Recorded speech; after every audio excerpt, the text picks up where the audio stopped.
আচ্ছা, দিনের পর দিন আপনার কি ওজন বাড়ছে? ওজন বাড়ার সমস্যায় আপনি ভুগছেন? সাবধান, হতেও পারে আপনি মেটাবলিক ওবেসিটির শিকার।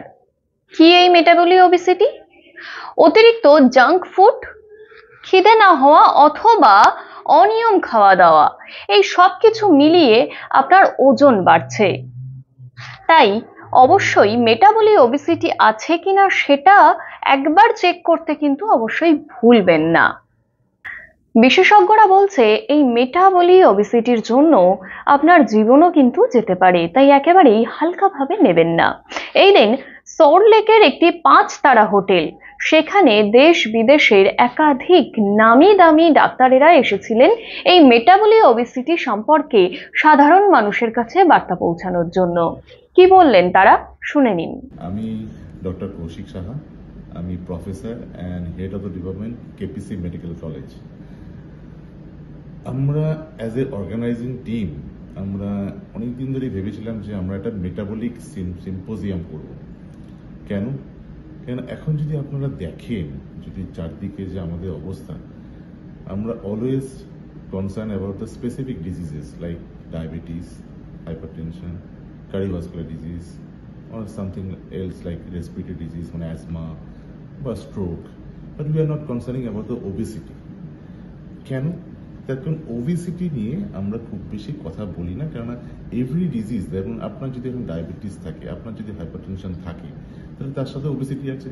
আমরা বলি it is a part of my health, but আমরা কিন্তু কনসেন্ট্রেট করি মোস্টলি দ্য স্পেসিফিক ডিজিজ। এখানেই আমাদের একটা অদ্ভুত কথা বলার আছে। ফর দ্যাটস ওয়াই আমরা এই অর্গানাইজেশনটা করেছি এবং আমরা স্টার্ট করেছি for awareness of the everyone যে ওবেসিটি অলসো আ ডিজিজ, যেটার সাথে প্রত্যেকটা ডিজিজ কিন্তু লিঙ্কড। এরকম নয় যে ওবেসিটিকে আমি সরিয়ে রেখে বাকি ডিজিজগুলো ট্রিটমেন্ট করতে পারবো। তো সেক্ষেত্রে ওবেসিটিও আমাদের ট্রিটমেন্ট করতে হবে। যেমন স্যার বললেন, ওনারা বললেন যে ওবেসিটি আমাদের কিন্তু ডেফিনেটলি অ্যাসেস করতে হবে, এবং ফর দ্যাট রিজনস আমাদের physical activity, either the walking অথবা আমরা যে কোনো এক্সারসাইজ প্রোটোকল বা যে কোনো করেই হোক না কেন, আমাদের কিন্তু ওবেসিটি পার্টটা কমাতে হবে in the form of either the lowering the BMI or the wastage ratio or any other things. আমাদের ডিফারেন্ট মেজার্স আছে, ডিফারেন্ট আমরা অ্যাসেস করতে পারি কীরকম ওবেসিটি আছে, তার অ্যাকর্ডিং টু দ্যাট আমরা মডিউলস তৈরি করতে পারি। That is our observation, our basically promotional policy as well as আজকে যে ওয়ার্ল্ড হেলথ ডে, সুতরাং ওয়ার্ল্ড হেলথ ডেতে ইট ইজ অ্যাবসলিউট নেসেসারি প্রত্যেককে অ্যাওয়ার করা যে obesity is also a disease. It is not the part of other disease, it is a separate disease, and that disease is also related to the other diseases. ওকে, তো এই যে বলছেন আমাদের বুঝতে হবে, কিন্তু আমরা অনেক সময় ভেবে নিই যে আমি মোটা হয়ে যাচ্ছি কারণ আমার থাইরয়েড আছে, বা এই যে পার্টগুলো, তো কিন্তু এখান থেকে বেরিয়ে আমি ওবেসিটির কারণে মোটা হয়ে যাচ্ছি, এটা আমি কখন বুঝতে পারবো? আমি লেম্যান, আমি কি করে বুঝবো? ঠিক, দেখুন সবাই বলে যে আমি থাইরয়েড আমার বেশি আছে বা হাইপোথাইরয়েড, সুতরাং আমার থাইরয়েডটা কমে গেলে আমি ওজনটা কমে যাবো, কিন্তু ইভেনচুয়ালি হয় না। কেন আমাদের অ্যাকর্ডিং টু টেক্সট বুক আমরা সবসময় দেখে এসেছি যে থাইরয়েডে, হাইপোথাইরয়েডে ম্যাক্সিমাম 2 to 3 কেজি ওয়েট গেইন হতে পারে because of the accumulation of fluid. সুতরাং সেটুকুই আমরা কমাতে পারি আফটার গিভিং দ্য থেরাপি। এই যে ওবেসিটি কিন্তু ডিফারেন্ট এরিয়া, এগেন সেটার সাথে থাইরয়েডের কিন্তু খুব বেশি লিঙ্ক নেই। আপনারা নিজেরা হয়তো অ্যাজ এ পেশেন্ট লিঙ্ক করে নিচ্ছেন, কিন্তু আমরা কিন্তু বলি না। তার জন্য আমাদের separate policy, separate therapy, separate measurement নিতে হবে to reduce the obesity along with the hypothyroidism. আমার আরেকটা কোয়েশ্চেন, সেটা হচ্ছে এখন ম্যাক্সিমাম মানুষ ওয়ার্কিং, এবং তার পাশাপাশি অনেকেই বাড়ি ছেড়ে হোস্টেলে এসে পড়াশোনা করে যারা ওয়ার্কিং নয়।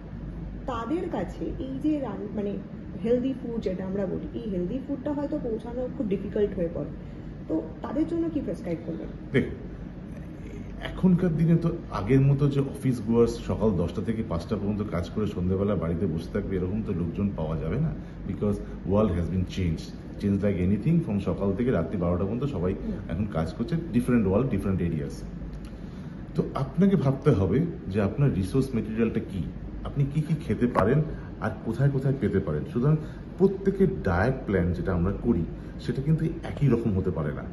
আপনার জন্য একরকম, আমার জন্য একরকম, আরেকজনের জন্য একরকম, depending upon your situation, depending upon your obesity, depending upon your availability of the food. সুতরাং individual diet plan is most important. সুতরাং এরকম নয় আপনার একটা 1600 কিলো ক্যালোরি লাগবে, ওনারও একটা 1600 কিলো ক্যালোরি লাগবে, ওনারও একটা 1600 কিলো ক্যালোরি লাগবে according to the height, weight and obesity. But এই 1600 কিলো ক্যালোরি যে আমরা তৈরি করেছি সেটা কিন্তু ফুড কন্টেন্ট কিন্তু তিনজনের ক্ষেত্রে ডিফারেন্ট। কেননা আপনি যে প্রশ্নটা করলেন, একজন মানুষ সকালে বেরিয়ে যায়, তার খাবার নিয়ে যাওয়ার সময় নেই, তাকে বাইরে খেতে হবে, সুতরাং তাকে সেই অনুযায়ী তার যেখানে উনি কাজ করেন সেখানে কি কি অ্যাভেলেবল ফুড, তার মধ্যে কোন ফুডে কত ক্যালোরি, সেটা ক্যালকুলেট করে তাকে একটা ইন্ডিভিজুয়াল ডায়েট প্ল্যান বানাতে হয়। ঠিক সেমনি কেউ যদি আমার ধরুন একটা স্কুলে চাকরি করেন, তাকে যেরকম করা হবে, অফিস তাকে যদি কাজ করে তার জন্য আলাদা। কেউ হয়তো মানে স্কুলে পড়াতে যান, পেপার স্কুলে মানে হয়তো স্টুডেন্ট, তার ক্ষেত্রে একরকম। সুতরাং এরকম নয় যে প্রত্যেকের জন্য একই রকম ডায়েট প্ল্যান থাকবে। যেরকম আমি প্রশ্নটা করলেন যে তাকে কি করতে হবে, সেটা কিন্তু তাকে ইন্ডিভিজুয়ালাইজেশন, সেটা কিন্তু এরকমভাবে বলতে পারা যাবে না যে তাকে কি দেওয়া যাবে। আমাদের প্রত্যেকটা খাবারে কত কি ক্যালোরি আমাদের কিন্তু আইডিয়া আছে। সুতরাং তাকে প্রথমে আমরা যেটা করি, আমার জায়গায়, আমি আমার সব জায়গায়, আমরা যেখানে সবাই সব জায়গায় যেখানে আমরা করি, সেটা হচ্ছে যে তাকে প্রথমে জেনে নিই তার সারাদিনের ফুড প্ল্যানটা কি। সেই অনুযায়ী আমাদের বুঝতে হয় তিনি ঠিক ফুড প্ল্যানে আছেন কি নেই এবং তার অ্যাভেলেবল রিসোর্সেস, সেটা দেখে নিয়ে আমরা কিন্তু আলটিমেটলি ডায়েট প্ল্যান তৈরি করি। ওকে, আমার লাস্ট কোয়েশ্চেন সেটা হচ্ছে, এতক্ষণ তো আমরা বিভিন্ন বিষয় নিয়ে কথা বললাম, কিন্তু একটা মেজর ইস্যু হচ্ছে ডায়াবেটিক যারা, তাদের ক্ষেত্রে, এবং শুধু ডায়াবেটিক না, যারা কিডনির সমস্যায় থাকেন তাদের ক্ষেত্রে। এই দুটো স্পেসিফিক করছি কারণ এদের অনেক কিছু খাওয়া বারণ থাকে। তাদের ক্ষেত্রে আমরা কিভাবে মেনটেন করবো নিজেকে? মোটামুটি একই রকম। দেখুন, ডায়াবেটিক ফুড আমাদের প্রত্যেকের ক্ষেত্রেই মোরাললেস সেম। এরকম নয় যে আমরা কি করি, 3-4টে জিনিস আমরা খুব অ্যাভয়েড করি, যেমন cold drinks. Obviously not, because cold drinks যেটা এমটি ক্যালোরি বলি আমরা। ডিস্টার্ব করছি, এখন কোল্ড ড্রিঙ্কস এর মধ্যে অনেক সুগার ফ্রি বা এই ধরনের, সেগুলো কি সুগার ফ্রি আমরা অ্যাডভাইস করি না, because they are also having the calorie. এরকম নয় যে ক্যালোরি নেই এবং that is a empty calorie. And long term sugar free খেলে অনেক ক্ষেত্রে দেখা গেছে যে বিভিন্ন সাইড এফেক্টস এবং সামথিং এরিয়াজ অফ ক্যান্সার, সেটাও কিন্তু আমরা আইডেন্টিফাই করতে পেরেছি। ওকে, আপনি হয়তো সারাদিনে 4 কাপ কফি খেলেন, 1 কাপে একটুখানি সুগার ফ্রি খেলেন, দ্যাট ইজ অ্যালাউড। বাট আমরা যেটা যখন বলি কাউকে, তখন কি করে তিনি সব খাবারই সুগার ফ্রি দেন এবং কি বাড়িতে যে খাবার হচ্ছে সেটাও সুগার ফ্রি মেশাচ্ছেন, this is not advisable. Sugar free in certain area, হয়তো 1 or 2 that is allowed, but on the regular basis it is not allowed. Number 1. Number 2, যে প্রশ্নটা করলেন যে ডায়াবেটিস অ্যান্ড তার সঙ্গে কিডনি ডিজিজ। কিডনি ডিজিজে যেটা আছে, আমাদের রেস্ট্রিকশন করতে হবে মোর টুয়ার্ডস দ্য প্রোটিন। বেশি প্রোটিন খেলে আমাদের কিডনির যে সমস্যাগুলো সেগুলো আমাদের বাড়তে পারে, এবং সেই জায়গাটা আমাদের প্রত্যেকেরই একটা গাইডলাইন আছে অ্যাকর্ডিং টু দ্য ওয়েট, কতটা অ্যামাউন্ট অফ প্রোটিন আমরা দিতে পারবো, সেই প্রোটিনটা আমরা তাকে অ্যালাউ করি এবং সেটাকে আমরা স্প্রেড করি over the period of 5 or 6 meals. আমাদের যেমন মিলস স্ট্রাকচার যেটা আছে, মর্নিং, লাঞ্চ অ্যান্ড ডিনার, 3টে মেজর মিল অ্যান্ড 2টো minor meal in between the morning and lunch and in between the lunch and dinner. এই 3টে জায়গায় আমরা ডিভাইড করে দিই প্রোটিনটা, উনি এতদিনে এইটুকুই প্রোটিন খেতে পারবেন। Apart from that, the fluid restrictions in cases of সিকেটিং or কিডনি ডিজিজ, সেখানটা আমাদের জল রেস্ট্রিকশনটা থাকে। তো এছাড়া আর মেজর কোনো ডিফারেন্সেস নেই between the diabetic diet and the kidney diet. কেননা ডায়াবেটিক ডায়েটে যেটা আমরা প্রেফার করি যে high glycemic index. High glycemic ইন্ডেক্সটা কি জিনিস? আপনি যখন একটা খাবার খেলেন, খুব তাড়াতাড়ি সেটা ভেঙে যাচ্ছে, ভেঙে গিয়ে সুগার ফর্মেশন হচ্ছে, আমরা সেই সব খাবারগুলি অ্যাভয়েড করি। ফর এক্সাম্পল হচ্ছে যেমন আলু বলুন, মিষ্টি বলুন, যেগুলো খুব তাড়াতাড়ি ভেঙে গিয়ে সুগার তৈরি করে, সেগুলো কিন্তু আমরা অ্যাভয়েড করার চেষ্টা করি ইন কেসেস অফ ডায়াবেটিস। তার কারণ সেই যে গ্লুকোজ যে এক্সকারশন হয়, সেই পরিমাণ আমাদের ইনসুলিন প্রোডাকশন আমাদের শরীরে হয় না। ফর দ্যাট রিজনস আমাদের কিন্তু বাধ্য হতে হয় সেই খাবারগুলো কাট অফ করতে। তো low glycemic index, complex carbohydrate and amount of carbohydrate not more than 60% of your dietary protein or dietary calorie আমাদের recommendation as far as the diabetes is concerned. এই কনফারেন্সটা আমাদের প্রাথমিক প্রচেষ্টা। অ্যামস বলে যে সংস্থাটা, সেটা হচ্ছে association of metabolic obesity physicians and clinical endocrinologist. Now এই অ্যামস সংস্থায় আমরা নিজেদেরকে মেটাবলিক ফিজিশিয়ানস বলছি, কারণ আমরা জানি যে মেটাবলিক ডিসঅর্ডার্স যেগুলো, সেটাই কিন্তু সেখান থেকে ডায়াবেটিস হতে পারে, কোলেস্টেরলের সমস্যা হতে পারে, সেখান থেকে আমাদের ওবেসিটির সমস্যা ডেভেলপ করতে পারে।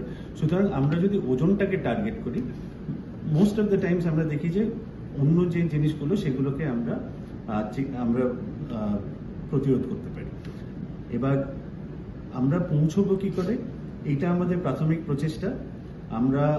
আমাদের প্ল্যাটফর্মটার প্রয়োজন ছিল এই কারণে, কারণ আলাদা আলাদা করে ডায়াবেটিস, ওবেসিটি বা এন্ডোক্রাইনের সংস্থা রয়েছে, কিন্তু একই ছাতার তলায় সবাইকে আনা, এবং স্পেশালি যারা হেলথ কেয়ার অ্যাসোসিয়েটস, যারা নিউট্রিশনিস্ট, তারাও তো আমাদের সঙ্গে হাত মিলিয়ে কাজ করছেন এবং তাদের একখানা রিচ রয়েছে, তারা গিয়ে দূর দূরান্তে পৌঁছতে পারছেন যেখানে হয়তো আমরা ডাক্তারবাবুরা পৌঁছতে পারছি না।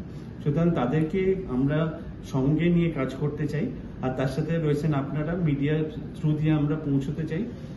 জাস্ট কয়েকটা নাম্বার বলি, সেটা হলো আমরা খুব শীঘ্রই এখন দাঁড়িয়ে ইন্ডিয়ায় ডায়াবেটিসের সংখ্যা 77 মিলিয়ন, আর প্রি ডায়াবেটিস বলে যে কন্ডিশনটা সেটা 90 মিলিয়নের ওপরে। তার মানে যে কোনো সময় তারা ডায়াবেটিসে পরিণত হতে পারে। তেমনি 2030 সালে গিয়ে দেখবো 30% লোক ওভারওয়েট আর 5% ইন্ডিয়ান তারা কিন্তু ওবিস হয়ে যাবে। তাই জন্য এই জিনিসটার অ্যাওয়ারনেসটা ছড়ানোর জন্যই এই সংস্থাটা, যাতে করে আমরা সবার কাছে পৌঁছে এই বার্তাটা দিতে পারি যে আমরা প্রাইমর্ডিয়াল প্রিভেনশন যেটা বলি, শুরু থেকেই আমরা যাতে করে যত্ন নিতে পারি, আমাদের খাওয়া দাওয়া নিয়ন্ত্রণ করা, নিয়মিত হাঁটাচলা করা, লাইফস্টাইলের যে পরিবর্তন সেগুলোকে মেনটেন করা, এগুলো করে যাতে করে আমরা এই মেটাবলিক ডিসঅর্ডার যেগুলো আছে সেগুলোকে প্রতিরোধ করতে পারি। আচ্ছা, একটা তো এটা পার্ট বলছেন, কিন্তু সেখানে দাঁড়িয়ে এখনো আমাদের কিন্তু ম্যাক্সিমাম, মানে আমরা যদি 70% লোক কিন্তু এখন সরকারিতেই যায় এখনো স্টেট, তো সেইখানে দাঁড়িয়ে গভর্নমেন্টের কাছে কি আপনারা এই বিষয়ে কোনো ভাবনা চিন্তা করেছেন যে আপনারা অ্যাপ্রোচ করবেন যাতে এই বিষয়ে অ্যাওয়ারনেসটা হোক? অ্যাবসলিউটলি, আমাদের উদ্দেশ্য হচ্ছে অ্যাওয়ারনেসটা জেনারেট করা। গভর্নমেন্টের কাছে সেই ডেটা রয়েছে, ICMR বলে একখানা ডেটাবেস আছে, সেইটায় সব রকমের ডেটা কালেকশন হয়, সেখান থেকে আমরা এই তথ্যগুলো পাচ্ছি যে আমাদের সংখ্যা কত, ডায়াবেটিসের সংখ্যা কত, ওবেসিটির সংখ্যা কত। সুতরাং সরকার জানেন, আমরা চেষ্টা করছি তাদেরকে সাহায্য করার এবং এই জিনিসটাকে তুলে ধরার যে এই প্রবলেমটার ম্যাগনিটিউডটা কতটা বড়, যাতে করে আশা করা যায় ভবিষ্যতে তারাও নিজের মতো করে কিছু পলিসিস ডেভেলপ করবেন, যাতে করে এই জিনিসগুলোকে অ্যাড্রেস করা যায়। বাট প্রাথমিক প্রচেষ্টা আমাদের তরফ থেকে।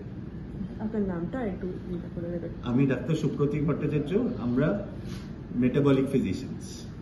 Thank you sir. one more question, AMOS এটা কতদিন আগে ফর্ম হলো এন্ড কিভাবে আপনারা এক্স্যাক্টলি কাজ করেন? সুতরাং আমরা খুব ক্লোজ একটা নেটওয়ার্ক। আমাদের এই 2022 সালে অ্যামস প্রতিষ্ঠিত হয়। সেখানে আমরা যেটা করি, প্রত্যেকটা বিভিন্ন রাজ্য থেকে একজন বা দুজন করে প্রতিনিধি আমরা নির্বাচন করি এবং তাদেরকে আমরা আমাদের মেম্বার করি। তার কারণ হচ্ছে যে শুধুমাত্র ওয়েস্ট বেঙ্গলে এই কথাটা ছড়িয়ে তো লাভ নেই, বা আমাদের যদি রিচটাকে বাড়াতে হয়, প্লাস আমরা সারা ভারতবর্ষে যাতে আমাদের রিপ্রেজেন্টেশন থাকে একবারে, আমাদের প্রতিনিধিরা যাতে করে আমাদের এই বার্তাটা সবার কাছে পৌঁছে দিতে পারে। তাই জন্য আমাদের এই সংস্থাটার ইউনিকনেস হচ্ছে এই ডাইভার্সিটি। প্রত্যেকটা ডিফারেন্ট স্টেটের রিপ্রেজেন্টেশন আমাদের সংস্থায় রয়েছে। ডায়াবেটোলজিস্টের কাছে বা মেটাবলিক ফিজিশিয়ানের কাছে আসছে না, সে প্রথমে যাচ্ছে একজন প্রাইমারি কেয়ার ডক্টরের কাছে, তার ফ্যামিলি ফিজিশিয়ানের কাছে। এবার ধরুন একটি পেশেন্ট তার ফ্যামিলি ফিজিশিয়ানের কাছে জ্বর, সর্দি, কাশি বা পেট ব্যথা নিয়ে গেল, কিন্তু সেই কনভারসেশনের মধ্যে কথা বলার পরে তাকে সেই রোগটার জন্য চিকিৎসা করতে করতে তাকে যদি তার ওয়েটটাকে নিয়ে একটু ডিসকাশন করা যায়, এবং এটা খুব ইম্পর্টেন্ট যে ওয়েট নিয়ে ডিসকাশন করা মানেই কিন্তু একটা সোশ্যাল স্টিগম্যাটিক জিনিস নিয়ে ডিসকাশন করা, যেখানে পেশেন্ট ডক্টরের মধ্যে কিন্তু একটা বিবাদ তৈরি হতে পারে যে ডাক্তারবাবু আমার ওয়েট নিয়ে প্রশ্ন করছেন, শি মাইট ফিল এম্বারেসড। তো সেই কমফর্ট জোনটা পেশেন্টের সাথে তৈরি করে তাকে নিয়ে যদি তার ওয়েট সম্পর্কে একটু আলোচনা করা যায়, তাকে যদি কয়েকটা টিপস দেওয়া যায় যে কি করে ওজনটা কমাবে, এবং সব থেকে ইম্পর্টেন্ট হচ্ছে তাকে এটা বোঝানো যে এই বেশি ওজন থাকাটাও কিন্তু একটি রোগের লক্ষণ, কাজে এটাকে কিন্তু একটা রোগ হিসেবে দেখতে হবে। সেই জন্যই ওয়ার্ল্ড হেলথ অর্গানাইজেশন বহু বছর আগেই এটাকে একটা রোগ হিসেবে চিহ্নিত করেছে। Obesity is a disease.